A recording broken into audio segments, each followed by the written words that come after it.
Bigyan nila sa loob. Yung mga kopya. Press. Ako na po silang ginagawa.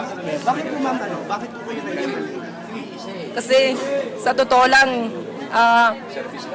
nabigla ako na nung tumawag sa akin ang abogado ko, nabigla ako na granted yung motion for consideration. Kasi binabalita nung kalabang ko na disqualified talaga ako. Sabi ko, nasaan ang katarungan? Nasaan ang justice? Nung tinawagan ako ng abogado ko kaninang umaga, kung available daw ako ngayong 2:00, sabi ko, oo, bakit? Congratulations. Yun. Pero hindi pa rin ako naniniwala hanggat hindi ko po nakita itong galing po sa COMELEC, itong resolution. Kaya itong decision ng COMELEC, final decision in bank po.